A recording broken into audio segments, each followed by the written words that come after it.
We must repent, friend, because we've broken God's laws. Would Jesus really do this?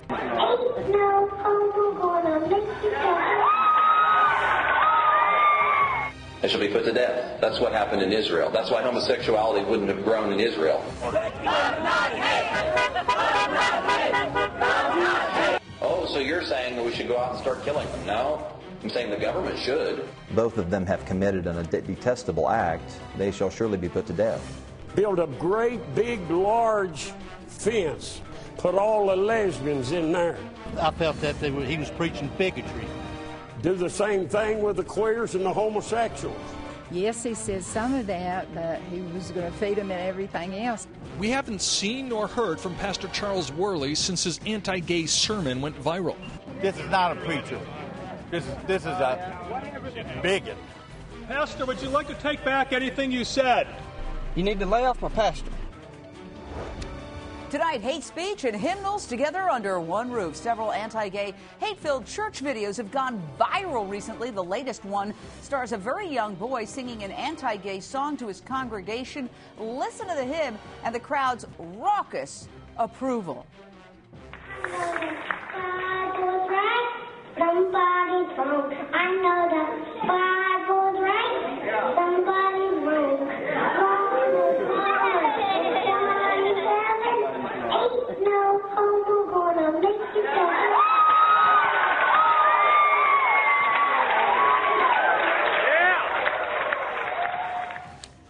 A man in the crowd shouts, "That's my boy." We tried to call the Indiana church, but no answer. We asked the sheriff about reports the pastor had gotten death threats. The sheriff told us he was not aware of any death threats. Similar scandals struck a Kansas church this week. The pastor's hate-filled homophobic sermon became viral.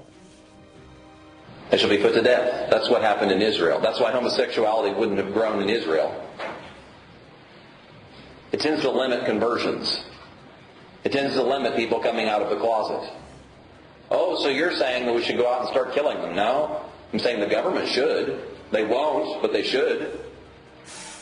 Just a few weeks ago, this man was the most talked about preacher in America. He advocates putting gays in concentration camps where they would, quote, die off. Listen.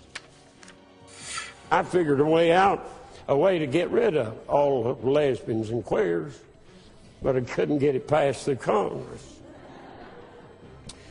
Build a great, big, large fence, 150 or 100 mile long. Put all the lesbians in there. Fly over and drop some food. Do the same thing with the queers and the homosexuals. And have that fence electrified till they can't get out. Feed them. And you know what? In a few years, they'll die out. Straight out to Gary Schneeberger from Focus on the Family. We're going to have a little debate. We've got both sides of this issue here tonight. Sir, do you condone or object to the behavior and the sentiments expressed on these videos? Absolutely do not condone or agree with. In fact, Jane, I have to apologize if what you are, if you booked me because you were kind of hoping for a debate with me and the other guest.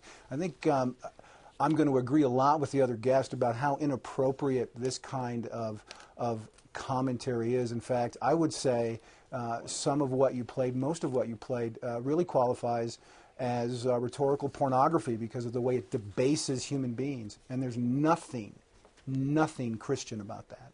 Well, I'm pleasantly surprised to hear you say that. I really didn't have that many expectations, frankly. With the story I had before, I didn't have much time to think about what you were going to say.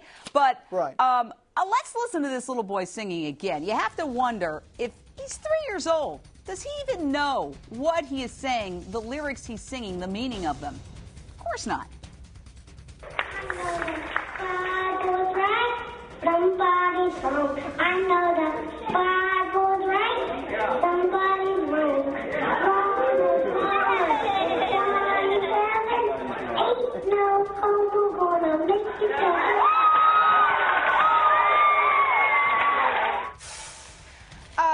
Bishop Carleton Pearson of the New Dimensions Church in Chicago. I have a whole bunch of quotations here from the Bible about love thy neighbor. I could go on and on.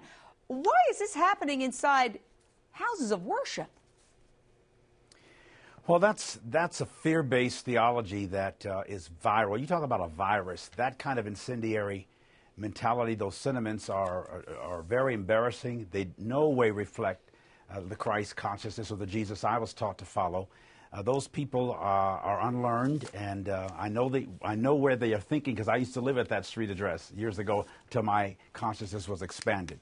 I, like the other gentleman who's on, we are both very embarrassed for that kind of thing. There are millions of Christians who in no way embrace that mentality, who may not be for same-sex love or gay rights, but they don't embrace that kind of mentality. It's embarrassing, it's a shame, it's a sham, it's nothing like Christ. It's certainly not what I feel at all in my heart. All right, well, Gary, I'm going to give you the last word. Yeah, I would say that it's very... It's possible to be for God's design for human sexuality. I believe God's design for human sexuality is one man and one woman in the context of marriage. But I also believe that God's design for basic human interaction is, as you said, Jane, to love your neighbor as yourself. And I did not hear a lot of love in those videos. And really, that's what, as Christians, we ought to be encouraging. Not step away from your values, but express God's truth with Christ's heart.